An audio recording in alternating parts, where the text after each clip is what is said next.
Hello everyone, welcome to my YouTube channel. तो आपके पास हम कंटिन्यू कर रहे हैं आपके पास नेक्स्ट पिछले वीडियो से। आपके पास प्रीवियस वीडियो में हमने आपके पास जो ट्रांसपोज मैट्रिक्स है उस पर आधारित आपके पास दो थ्योरम्स पढ़ी, और उस पर आधारित जो एक्सरसाइज है आपके पास 3.3 उसके कुछ क्वेश्चन हमने किए हैं आपके पास। ठीक है, अब 5 तक आपके पास हो चुके हैं। इंपॉर्टेंट क्वेश्चन बताए मैंने, सब कुछ नहीं बताया आपके पास। तो आज भी मैं आपके पास है ना, जो एक्सरसाइज 3.3 आपके पास है उसके कुछ क्वेश्चन आपके पास जो इंपॉर्टेंट आपके पास हैं, कुछ मैं बताऊंगा, कुछ आप खुद कर रहे हो आपके पास। ठीक है, तो जो इससे पहले वाला आपके पास जो वीडियो आपके पास है उसको भी आप है ना जरूर देखें आपके पास। उसकी मदद से आपको है ना जो बेसिक कॉन्सेप्ट है ट्रांसपोज निकालने का वो आपको पता चले। आज हम जो बेसिकली अपने जो थ्योरम्स पढ़ी हैं उस पर आधारित ज़्यादा क्वेश्चन आपके पास होने वाले हैं, और कुछ बेसिक आपके पास थे। तो इसके लिए आपके पास हमको आना चाहिए मैट्रिक्स, मैट्रिक्स का मल्टीप्लिकेशन, और साथ में ट्रांसपोज कैसे निकाला जाता है। तो आपको अगर आप इसको इनको समझने के लिए आप मेरे पुराने वीडियो जो आपके पास हैं उनको देख सकते हैं आपके पास। तो देखिए आपके पास हम कंटिन्यू कर रहे हैं एक्सरसाइज 3.3। ठीक, तो 3.3 का मैं पहले बता रहा हूँ क्वेश्चन नंबर 6वां। इसका पहला भाग बता रहा हूँ, दूसरा भी कुछ ऐसे ही होने वाला है आपके पास। ठीक है, सेम आपके पास है, ज़्यादा कुछ अलग आपके पास नहीं। ठीक है, तो देखिए, तो 6वें का पहला क्वेश्चन, जो पहला पार्ट जो है उसको देखिए। बस एक मैट्रिक्स दिया है ए, और इसके लिए मुझे प्रूफ करना है A dash into A equal to क्या होगा, आई। अब थोड़ा ध्यान देना है, यहाँ पर जो आई है ये उसी कोटि का होगा जिस कोटि का क्या होने वाला है, ए होने वाला है। तो यानी आपके पास सेकंड ऑर्डर का स्क्वायर मैट्रिक्स हो तो आई भी क्या होगा, सेकंड ऑर्डर का होने वाला है। ठीक, तो हमें प्रूफ करना है। तो देखो सबसे पहले फॉर गिवन मैट्रिक्स ए, जो दिया हुआ मैट्रिक्स है उसके लिए ए डैश हम पहले निकाल लेंगे। तो ए डैश आपको मालूम है कैसे निकालते हैं, जो यानी उसका जो परिवर्त अवयव उसको कैसे निकालते हैं, पंक्ति को कॉलम बनाते हैं। देखो पंक्ति, पहली पंक्ति ये है कॉस अल्फा साइन अल्फा, उसके दो एलिमेंट है। इसको करेंगे पहला कॉलम बना देंगे, यानी हो जाएगा कॉस अल्फा साइन अल्फा। फिर दूसरी पंक्ति को दूसरा कॉलम, मतलब minus sine alpha cos alpha. तो ये मुझे ए मिला हुआ था और ए डैश मैंने निकाल लिया। तो मुझे प्रूफ क्या करना है कि A dash into A equal to करना चाहिए आई टू आपको। ठीक है, तो जो कैलकुलेट करना है उसको मैं कैलकुलेट में देखो, ए डैश इंटू ए निकाला जाएगा। तो ए डैश मैंने अभी निकाला आपके पास, और ए आपके पास पहले से दिया है। तो ए डैश देखिए आपके पास, इसका मल्टीप्लाई करना है ए से, यानी cos alpha minus sine alpha, और ये था sign alpha into cos alpha, ये भी हमने निकाला। और ए हमें दिया हुआ है cos alpha sine alpha minus sine alpha और कॉस अल्फ़ा। अब ये मल्टीप्लाई पॉसिबल है क्योंकि ये भी आपके पास ये है 2x2 ऑर्डर का, ये भी है 2x2 का। इसमें नंबर ऑफ जो रोज़ हैं, सॉरी नंबर ऑफ जो कॉलम है वो इसके नंबर ऑफ रोज़ के बराबर है, तो यानी मल्टीप्लाई पॉसिबल है। तो मल्टीप्लाई करते हैं, क्या करते हैं आपके पास, तो मल्टीप्लाई कैसे करते हैं, ए डैश जो आपके पास इसकी पहली पंक्ति को पहले कॉलम से गुणा करें। देखो क्या होगा आपके पास, तो पहली पंक्ति पहले कॉलम से गुणा कैसे होते हैं, जो संगत अवयव, पहला अवयव पहले से, दूसरा अवयव दूसरे से। तो cos alpha into cos alpha हो गया cos square alpha, cos square alpha, बीच में प्लस। फिर होता है आपके पास, देखो जो सेकंड एलिमेंट है minus sine alpha, minus minus का प्लस हो गया, और ये हो गया साइन स्क्वायर अल्फ़ा। फिर ये मैंने पहली पंक्ति को पहले कॉलम से गुणा कर दिया। आपके करना है पहली पंक्ति को दूसरे कॉलम से। तो क्या होगा, कॉस अल्फ़ा गुणा होगा पहले एलिमेंट से यानी साइन अल्फ़ा से, ये हो जाएगा कॉस अल्फ़ा साइन अल्फ़ा। बीच में प्लस था पर इस माइनस के कारण जब ये गुणा इससे होगा तो माइनस हो जाएगा, ये हो जाएगा कॉस अल्फ़ा साइन अल्फ़ा। तो ये मैंने पहली पंक्ति को, ए डैश की पहली पंक्ति को ए के पहले दोनों कॉलमों से गुणा कर दिया बस। ठीक है, तो मैंने ए डैश का मल्टीप्लाई पहली पंक्ति का कर दिया। ठीक, अब क्या करेंगे दूसरी पंक्ति का, तो दूसरी पंक्ति भी ऐसी मल्टीप्लाई होगी। देखो क्या होगा, ये मल्टीप्लाई होगा इससे, तो ये जाएगा साइन अल्फ़ा कॉस अल्फ़ा, बीच में प्लस आना तो इस माइनस से करके हो जाएगा minus sine alpha cos alpha. फिर जब मल्टीप्लाई दूसरी पंक्ति से तो साइन साइन का हो जाएगा साइन स्क्वायर अल्फ़ा, बीच में प्लस और साथ में कॉस स्क्वायर अल्फ़ा। इन दो टर्म्स में देखो तो ये इससे कैंसिल हो जा रहा है, और इसकी वैल्यू आपको मिली हुई है, आपके पास होता है 1, ये हो जाएगा 0 0 1। तो ये इक्वल टू ये कुछ और नहीं, क्या है, एक तत्समक अवयव प्राप्त हो रहा है। यानी ए डैश इंटू ए जो है, जब मैं ए डैश को ए से मल्टीप्लाई करूँ तो क्या मिल रहा है मुझे, आई प्राप्त हो रहा है। और यही हमें क्या करना था, सिद्ध करना था। ऐसे इसके दूसरे पार्ट को भी आप इजीली कैलकुलेट कर सकते हो। इसमें जब बस आपको मल्टीप्लाई करना आना चाहिए, परिवर्त निकालना आना चाहिए, बाकी मल्टीप्लाई तो। अब मल्टीप्लाई पॉसिबल क्यों है, क्योंकि इसमें ए डैश के, क्योंकि क्रम क्या है, ए डैश इंटू ए है, ए इंटू ए डैश नहीं है, ए डैश इंटू ए है। तो उस टाइम पर क्या होगा, ए डैश की जो नंबर ऑफ कॉलम्स होने चाहिए वो ए के एक नंबर ऑफ रोज के बराबर हो, जो कि यहाँ पर है। ठीक है, तो प्रोडक्ट पॉसिबल था आपके पास। ठीक, तो ये था आपके पास क्वेश्चन नंबर 6वें का पहला भाग आपके पास। ठीक, अब आपके पास है क्वेश्चन नंबर 8वां, जिसके अंदर का देखो दे रहा है कि मैट्रिक्स ए दे दिया गया है एक, जो कि आपके पास क्या है, स्क्वायर मैट्रिक्स है, सेकंड ऑर्डर का, ये मुझे मालूम है। ठीक है, आपको दर्शाना है, आपको प्रूफ करना है, यानी कि ए प्लस ए डैश को सिमेट्रिक और ए माइनस ए डैश क्या होना है, स्क्यू सिमेट्रिक होने वाला है आपके पास। ठीक है, बस आपको थोड़ा याद रखना है कि सिमेट्रिक और स्क्यू सिमेट्रिक क्या होते हैं। तो मैं आपके पास चाहे तो आप है ना, इस पुराना जो वीडियोस आपके पास सिमेट्रिक और स्क्यू सिमेट्रिक वाले हैं, उसका लिंक मैं आपके पास इसके डिस्क्रिप्शन बॉक्स में डाल दूंगा, पर फिर भी मैं यहाँ पर भी बता रहा हूँ। देखो, कोई मैट्रिक्स सिमेट्रिक होता है, सिमेट्रिक के लिए कंडीशन है कि उसका परिवर्त उसके बराबर हो जाए, तो ये कंडीशन तो है सिमेट्रिक की। ठीक, और अगर उसका परिवर्त क्या हो जाए, आयु का परिवर्त क्या हो जाए, माइनस ए के बराबर हो जाए, तो ये किसी कंडीशन है, स्क्यू सिमेट्रिक की कंडीशन है। ठीक है, तो ये याद रखना, इसका यूज़ करने वाला मैं पास। ठीक है, तो एक भाग मैं बताऊंगा, एक भाग आप कर लोगे बस। देखो, तो मैं आपको बता रहा हूँ दूसरा वाला पार्ट। तो आपको कह दिया कि ए मैट्रिक्स ये है, तो आपको पहले तो ये करना था कि ए प्लस ए डैश क्या ना, इसको सिमेट्रिक होना है। या अगर ए प्लस ए डैश को आपको सिमेट्रिक होना है, तो यानी ए प्लस ए डैश का डैश इक्वल टू क्या होना चाहिए, ए प्लस ए डैश होना चाहिए। ठीक है, तो ये आपके पास प्रूफ करना है एक की मदद से। ठीक है, तो मैं आपको सेकंड पार्ट बता रहा हूँ। देखो, second part, for given matrix A, जो दिया हुआ मैट्रिक्स है इसके लिए ए डैश पहले हम निकाल लेते, तो ए डैश इक्वल टू हो जाएगा, आपको मालूम है पंक्ति क्या हो जाएगी, कॉलम में चेंज हो जाएगी 1 5 और 6 7। तो जैसे ही पंक्ति कॉलम बनी, तो अपने आप ही जो कॉलम था वो क्या बन गया, पंक्ति बन गया आपके पास। ठीक है, तो ये ए डैश प्राप्त हो गया। ठीक, तो सबसे पहले मैं निकालूंगा दूसरे वाले के लिए पहले ए माइनस ए डैश, तो ए माइनस ए डैश देख लेते हैं। तो ए माइनस ए डैश मतलब ए में से ए था आपके पास 1 6 5 7, इसमें से माइनस करना है ए डैश को, तो हो जाएगा 1 6 5 और 7। तो माइनस करेंगे तो क्या मिलता है, देखिए एक बार, तो मुझे मिल रहा है ए माइनस ए डैश, तो ये मिल रहा है 1 माइनस 1 मतलब 0, 5 माइनस 6 मतलब -1, 6 माइनस 5 मतलब 1 और 7 माइनस 0। तो मुझे ये प्राप्त हुआ है। तो मैंने सबसे पहले निकाल लिया ए माइनस ए डैश। तो मैंने मान लिया कि मान लो क्या है, एक मैट्रिक्स है पी, मैंने अपनी तरफ से मान लिया कि वो क्या मान लिया, ए माइनस ए डैश को पी मान लिया। ठीक, तो अगर मुझे इसको क्या दर्शाना है, आपको ए माइनस ए डैश यानी पी को क्या दर्शाना है, आपको स्क्यू सिमेट्रिक दर्शाना है, तो हम क्या निकालेंगे, डैश निकालेंगे। तो सबसे पहले मैं निकालूंगा पी डैश, क्या निकालूंगा, पी डैश, यानी ए माइनस ए डैश जो आपने मैट्रिक्स निकाली है उसका परिवर्त निकालना है। वो आपके पास था 0 -1 1 और 0। इसका जब परिवर्त यानी डैश निकालेंगे तो आपको मालूम क्या मिलता है, सिंपल सा है। देखो, पंक्ति को कॉलम में चेंज करें तो 0 -1 1 और 0, तो ये मुझे मिल गया ए माइनस ए डैश का डैश निकल गया। आइए आपके पास देखो, ये जो वैल्यू आपके पास है, तो इसको अगर मैं कहूँ कि माइनस पी निकालेंगे, तो यानी आपके पास minus of A minus A dash निकालते हैं, तो बताओ क्या मिलेगा। देखो, आपने पी निकाला था ना, उसके अगर माइनस मल्टीप्लाई करें तो उसमें माइनस मल्टीप्लाई कितना आएगा, देखो 0 -1 1 और 0, तो ये इक्वल टू प्राप्त हो रहा है 0 1 -1 और 0।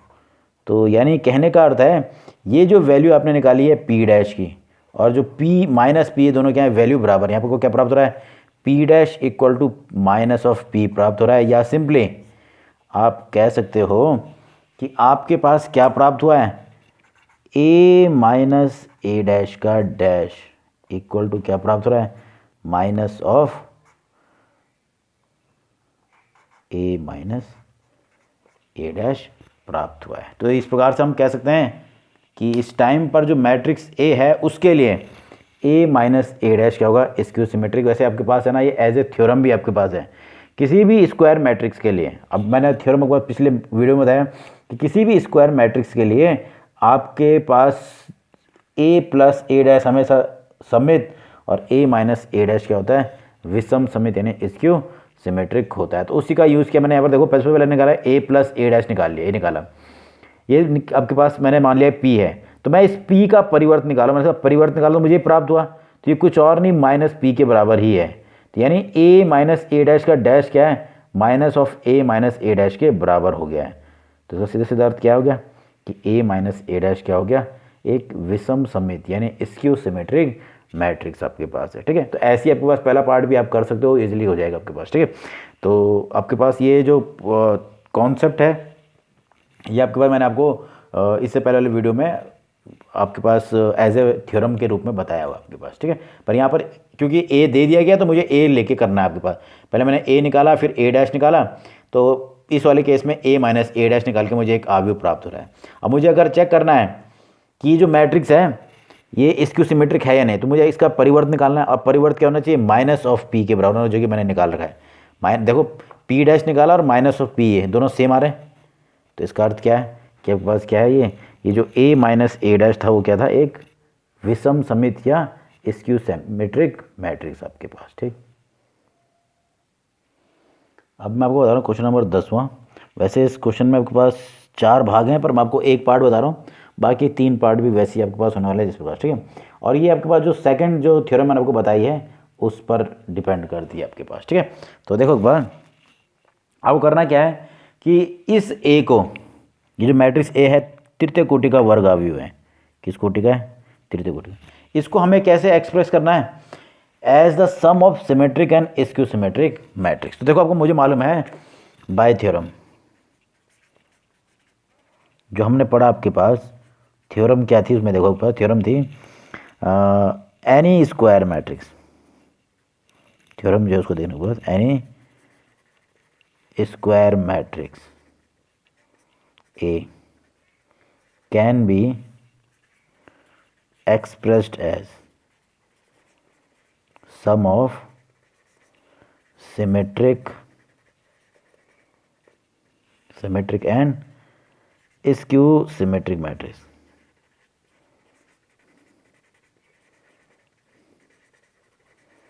तो ये थ्योरम था आपके पास कि आप किसी भी वर्ग अवयव को कैसे एक्सप्रेस यानी कैसे व्यक्त कर सकते हैं, sum of symmetric and skew symmetric matrix. तो आपके पास ये दूसरा थ्योरम आपके पास है। ठीक है, और ए के लिए ही आपके पास पहला तो आपके पास ये याद रखना, एक थ्योरम ये थी जिसका यूज यहाँ पर होने वाला है, और एक इससे पहले ये थ्योरम थी कि for N E square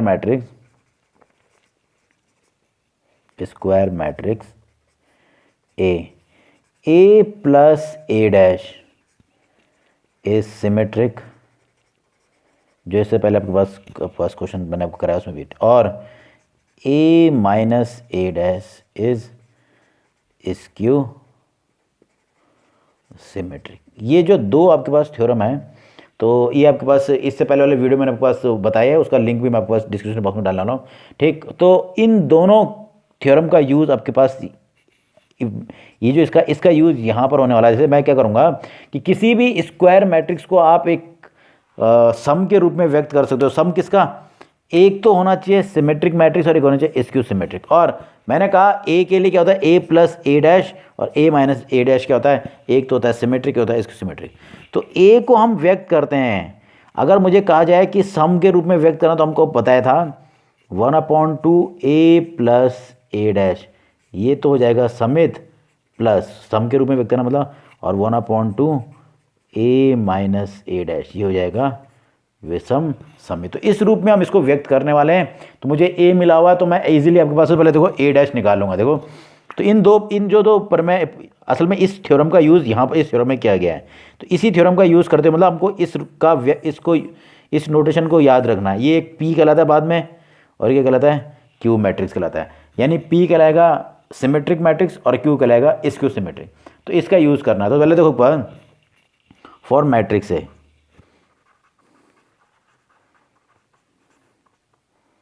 matrix A के लिए ए डैश हो जाएगा, सिंपल सा है। डैश कैसे निकालते हैं, पंक्ति को कॉलम में चेंज करें, सभी पंक्तियों को कहना कॉलम में चेंज। तो पहली पंक्ति थी 6 - 2 2, तो ये पहला कॉलम बन के हो जाएगा 6 - 2 2 और 2। फिर दूसरी पंक्ति जो है वो दूसरा कॉलम बने तो हो जाएगा -2 3 -1, और इसी प्रकार से आपके पास तीसरी जो पंक्ति है वो तीसरा कॉलम बने तो हो जाएगा 2 -1 और 3। तो ये मुझे इस प्रकार से प्राप्त हो रहा है। ठीक है, तो मैंने ए निकाला। अब मैं अगर इसमें गौर से देखूं तो ये ए के लिए मैंने जब ए डैश निकाला है तो कुछ और नहीं क्या है, ए के ही बराबर हो रहा है। यानी मैं ये भी कह सकता हूँ कि ए आव्यूह के लिए उसका परिवर्त क्या आ रहा है, उसी के समान आ रहा है। इसका अर्थ यहाँ पर मैं ये भी लिख सकता हूँ, यानी ए इज, आपको बताया था सिमेट्रिक मैट्रिक्स। क्या है? एक सिमेट्रिक मैट्रिक्स आपके पास, क्योंकि जब मैं उसका परिवर्त यानी ट्रांसपोज निकाला था वो स्वयं ए के बराबर ही, मतलब मैंने सबसे पहले ए के लिए उसका डैश निकाल लिया। अब मुझे करना क्या है, उसको प्रश्न ये है कि उसको एक सम ऑफ सिमेट्रिक और इसक्यू सिमेट्रिक मैट्रिक्स के रूप में व्यक्त करना है। तो पहले मैंने ए डैश निकाल लिया है। अब मैं किसका यूज़ करूँगा? इसका यूज़ करने वाला के पास, देखो आपके पास, तो मैं इस ए को इस रूप में व्यक्त करने वाला हूँ आपके पास। देखो इसके लिए मुझे ए डैश भी मिल गया है, ए भी तो पहले निकालूंगा, ए प्लस ए डैश। देखो then A plus A dash निकाल के देखते हैं आपके पास क्या मिलता है। तो मुझे मालूम है कि ए था 6 माइनस 2 2 माइनस 2 और आपके पास 3 माइनस 1 2 माइनस 1 3, ये ए था, उसमें ए डैश तो यही था, तो जगह 6 माइनस 2 2 माइनस 2 3 माइनस 1 2 माइनस 1 3, तो ये ए प्लस ए डैश है। तो उसको कैलकुलेट करके कितना मिलता सकते हैं, ये हो जाएगा 12, जुड़ जाएगा, minus 4 plus 4 minus 4 6 minus 2 4 minus 2 और 6, तो ये मिल गया ए प्लस ए डैश। तो ये इस प्रकार से बस मैंने एक चीज़ निकाल लिया। तो इसके आगे से क्या है, हाफ भी चाहिए, साथ में मैंने निकाल लिया पहले ए माइनस ए डैश। अब क्योंकि मुझे मालूम है कि सेम मैट्रिक्स हैं, 6 minus 2 2 minus 2 3 minus 1 2 minus 1 3 minus same matrix को क्योंकि वो अपने परिवर्त के बराबर है, तो इसलिए आपके पास ये होता, ए ये था तो ए डैश भी यही आ रहा है, माइनस 2 2 माइनस 2 3 माइनस 1 2 माइनस 1 3। तो इसको अगर मैं कैलकुलेट, ऐसे नहीं कि जीरो जीरो नहीं, जीरो मैट्रिक्स, 0 0 0, तो ये ए प्लस ए डैश निकल गया और ए माइनस ए डैश निकल गया है। तो देखो नाउ ए इक्वल टू हो जाएगा 1/2 ए plus A dash plus 1/2 A minus A dash. तो अगर आप देखें तो ये तो जीरो मैट्रिक्स के रूप में आ रखा है, तो जीरो मैट्रिक्स के रूप में आपके पास है, तो जीरो से हाफ को गुणा भी करेंगे तो सब जीरो ही रहेगा, ठीक है। ए इक्वल टू, इसको 1/2 से जब मल्टीप्लाई किया जाएगा, देखो ए प्लस ए इसको 1/2 से मल्टीप्लाई करेंगे तो 2, इसका जो प्रत्येक एलिमेंट है 1/2 से मल्टीप्लाई हो जाएगा। तो पहला हो जाएगा, तो ये जो वैल्यू है ये इक्वल टू मिल जाएगा 1/2, ये था 12 माइनस 4 4 माइनस 4 6 माइनस 2 4 माइनस 2 6, और ये तो आपको मालूम है प्लस 1/2 टाइम्स ऑफ 0 0 0। तो जब सिंप्लीफाई करके देखें तो क्या होगा, ये 1/2 जब गुणा होगा तो ये हो जाएगा 6 माइनस 2 2, यानी इसकी पहली पंक्ति, और ये कुछ और नहीं आपके पास हो जाएगा। देखो सिंपल सा आपके पास आगे नेक्स्ट में बता दूँगा। तो हमने ए को 1/2 ए प्लस ए डैश ये आया plus 1/2 A minus A dash के रूप में व्यक्त किया है। जब इसको सिंप्लीफाई करो तो देखो क्या होगा, 1/2 जब सबसे मल्टीप्लाई होगा तो ये हो जाएगा 6 माइनस 2 2 माइनस 2 3 माइनस 1, ये हो जाएगा 2 माइनस 1 और 3, और प्लस ये तो क्या रहेगा 0 0 0। तो मैं कहूँ तो ये आपके पास कहलाएगा सिमेट्रिक मैट्रिक्स, और ये कहलाएगा एक बार स्क्यू सिमेट्रिक मैट्रिक्स, ठीक है। और इसमें इस केस में आपके पास देखें तो ए इक्वल टू कुछ और नहीं क्या है, ए ही है, और ये क्या एक शून्य आव्यूह। तो इस प्रकार से मैंने क्या कर दिया, आव्यूह ए को एक सममित और एक विषम सममित आव्यूह के योगफल के रूप में व्यक्त कर दिया आपके पास, ठीक है। तो ये आपके पास था क्वेश्चन नंबर 10th, जो कि सरली आपके पास है। ऐसे आपके पास आगे क्वेश्चन करेंगे आपके पास। देखो क्वेश्चन नंबर 11 मैं आपको इस बात बता रहा हूँ आपके पास। अब आपके पास है क्वेश्चन नंबर 11, तो इसमें आपके पास बताया गया है देखो कि ए और बी दो क्या हैं, सेम ऑर्डर्ड सिमेट्रिक मैट्रिक्स, मतलब समान कोटि के क्या हैं, सममित आव्यूह, ये बता दिया गया है। तो आपसे कहा गया है कि ए बी, आपसे पूछा जा रहा है कि ए बी माइनस बी ए किस प्रकार का होगा। ये ऑब्जेक्टिव क्वेश्चन आपके पास है, पर आपके पास कॉन्सेप्ट बेस है, इसलिए बता रहा हूँ। देखिए तो आपके पास इसके 4 ऑप्शन दिए हुए हैं आपके पास, पर आपके पास ऑप्शन में पहला आपके पास है विषम सममित आव्यूह है, या दूसरा आपके पास रहेगा सममित आव्यूह है, सी दे रखा है कि शून्य अवयव है यानी जीरो मैट्रिक्स, या डी दे रखा है तत्समक अवयव यानी आइडेंटिटी मैट्रिक्स। ठीक है, तो आपके पास कहा गया है ए और बी के बारे में बता दिया गया कि उन दोनों वो दोनों के दोनों क्या हैं, समान कोटि के क्या हैं, वर्ग अवयव आपके पास। ठीक है, वर्ग समान कोटि के हैं और सिमेट्रिक मैट्रिक्स है, सॉरी वर्ग अवयव तो अपने आप ही होंगे क्योंकि सिमेट्रिक है। ठीक, तो ए और बी के बारे में बताया गया है कि वो सिमेट्रिक हैं, जो कि क्या है, सेम ऑर्डर के हैं यानी कोटि क्या है उनकी समान। और आपको पता लगाना है कि ए बी माइनस बी ए क्या होने वाला है। ठीक, तो देखो सॉल्यूशन किस प्रकार से होगा, जो पहले दिया हुआ है उसको लिख लेते हैं। मैंने कहा आपके पास कि दिया हुआ क्या है कि समान कोटि के क्या है, सिमेट्रिक मैट्रिक्स हैं। Given that A and B are same order, अब सेम ऑर्डर के तो हैं पर जो इम्पॉर्टेंट है वो है कि वो क्या है, सममित अवयव है। सेम ऑर्डर क्या है, सिमेट्रिक मैट्रिक्स।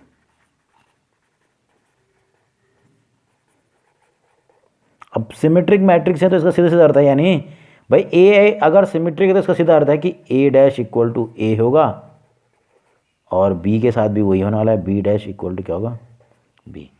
अब क्वेश्चन में आपके पास आता है कि अब प्रश्न आगे क्या है कि ए बी माइनस बी ए किस प्रकार का होने वाला है, क्या ये सममित होगा, ये विषम सममित होगा, इस प्रकार से, क्योंकि हम इस क्वेश्चन समित विषम समित के लिए कह रहे हैं। तो देखो एक बात मैं इसके लिए चेक कर रहा हूँ, देखो देन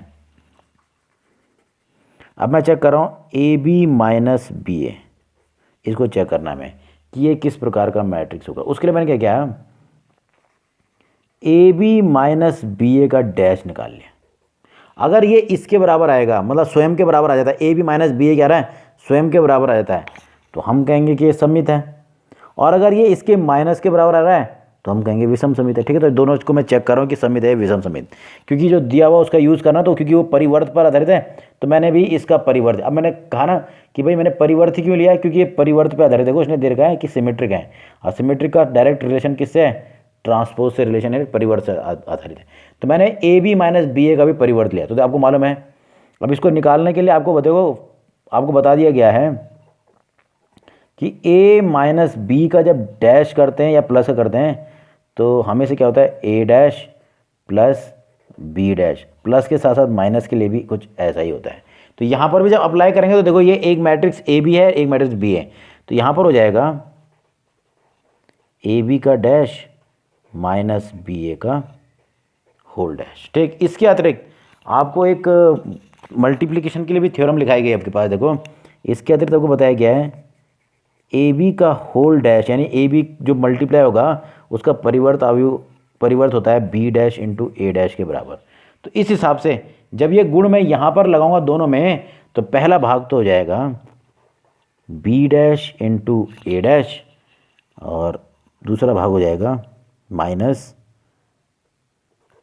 ए डैश इंटू बी डैश। ठीक, तो ये कुछ इस प्रकार से पहला तो हो रहा है बी डैश इंटू ए डैश, अगला हो रहा है ए डैश इंटू। अब क्योंकि मुझे मालूम है कि दोनों बता दिए गए हैं कि क्या है, सिमेट्रिक हैं, तो मैं डैश के स्थान पर डायरेक्ट आपके पास जो मैट्रिक्स उसको लिख सकता हूँ, ये हो जाएगा B A minus A B. तो मुझे क्या प्राप्त हो रहा है इसमें, अगर मैं माइनस उभयनिष्ठ ले लूँगा तो ये हो जाएगा A B minus B A. तो मुझे क्या प्राप्त हुआ, देखो जो matrix A B minus B A का जो डैश था वो minus of A B minus B A के बराबर है। तो इसका अर्थ क्या हो गया, A B minus B A जो ये मैट्रिक्स है उसका जो परिवर्त है वो स्वयं के बराबर होता तब तो सिमेट्रिक होता, पर उसके स्वयं के माइनस के बराबर है। इसका अर्थ हो गया कि ये आपके पास क्या है, इज स्क्यू सिमेट्रिक मैट्रिक्स। तो ये आपके पास क्या हो गया, स्क्यू सिमेट्रिक मैट्रिक्स हो जाएगा। और जो किताब में जो क्वेश्चन दिया हुआ उस हिसाब से इसका सॉल्यूशन आपको हो जाएगा क्या, ए ऑप्शन क्या है इसका सही है आपके पास। ठीक है, तो क्वेश्चन सिंपल ही है, बस आपको थोड़ा सा कॉन्सेप्ट याद रखना है। अब बात करते हैं भाई, अगर क्वेश्चन आता है पेपर में तो मैं इसमें इसी का यूज़ इसलिए किया क्योंकि मुझे बता दिया गया सिमेट्रिक है। अब सिमेट्रिक है तो सिमेट्रिक का सीधे सीधे रिलेशन किससे होता है, डैश से होता है।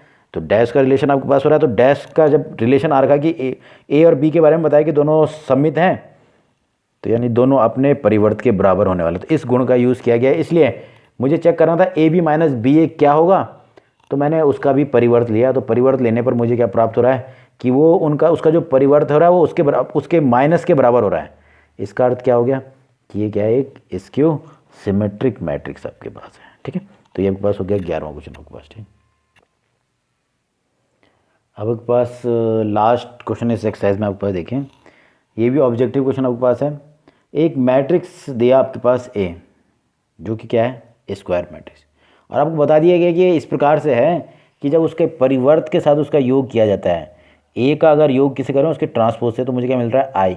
अब आई जो है देखो, क्योंकि द्वितीय कोटि का वर्ग अवयव है, तो इसलिए ये आई भी क्या होगा, द्वितीय कोटि का ही तत्समक अवयव। ये दे दिया गया है कि ये इक्वल टू क्या ही है, तो आपको किसका मान निकालना है, इसमें आने वाला जो अल्फा का जो कोण है इसकी वैल्यू निकालनी है।